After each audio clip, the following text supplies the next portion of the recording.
బాబు కల్కి అల్టిమేట్ భయ్యా, mind blowing భయ్యా. విజువల్స్ కానీ, ఫోటోగ్రఫీ కానీ, యాక్టింగ్ కానీ, అసలు అమితాబ్ బచ్చన్ గారు, ప్రభాస్ గారిది మామూలుగా లేదు. నేనైతే అబ్బబ్బబ్బా లాస్ట్లోనైతే నాకు గూస్ బంప్స్ వచ్చాయి.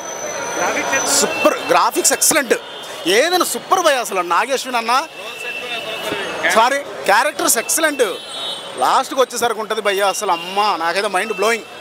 లాస్ట్లో నేను చూస్తున్నా ఏమవుతుందో అనుకుంటున్నా, లాస్ట్లో మాత్రం ఎక్సలెంట్, అసలు సూపర్. కమల్ హాసన్ గారు ఓ బాబోయ్, ఆయన మామూలుడు కాదు, సూపర్. ఆయనది కూడా లాస్ట్లో super.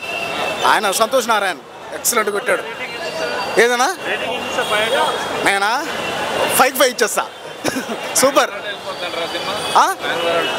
Sorry pan world already అట్లా అంతే కదా. ఇది ఈ సినిమాతో మన తెలుగు ఇండస్ట్రీ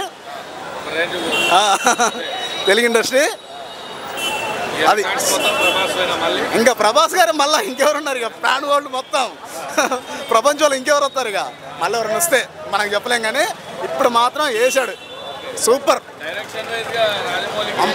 అమ్మమ్మమ్మమ్మో ఆయన స్టైల్ వేరు, ఈయన స్టైల్ ఇంకా సూపర్ ఉంది. అమ్మో నాకైతే భలే అనిపించింది ఈయనదైతే సూపర్. నాగన్న బ్రెయిన్ అమ్మో అది అర్థమైపోతుంది. సినిమా చూస్తే మామూలుగా ఉంటుంది బ్రదర్, అసలు బా పిచ్చెక్కింది భయ్య. నాకైతే సూపర్ అనిపించింది భయ్య, మైండ్ బ్లోయింగ్. మొత్తం మన బాహుబలిని దాటేస్తుంది.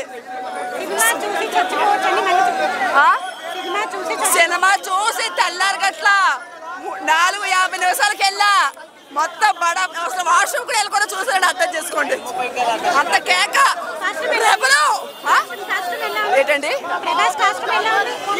ప్రభాస్ ఫ్యాన్స్ అయితేనా బాలవశంగా చేస్తున్నారు అక్కడ. ఒక రేంజ్ ఉంది, మాటలు సరిపోవు, ఇంకా దడదడే. చిరంజీవిని తల తన్నేసినట్టు చూడండి. ఏంటి చిరంజీవి గారు ఏమనుకోద్దు, మీకంటే ఒక రేంజ్ వెళ్తారు. మా ప్రభాస్ రెబల్ స్టార్ కదా, అగ్గిసేగా.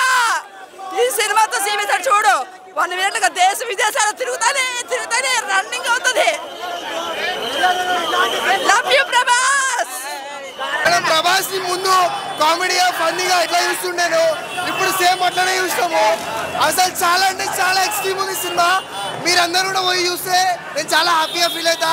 అండ్ ఇక్కడ ఇంకో లాస్ట్ థింగ్ ఏంటంటే ఇంకా నెక్స్ట్ లెవెల్, ఇంకా చెప్పాల్సింది ఏం లేదు.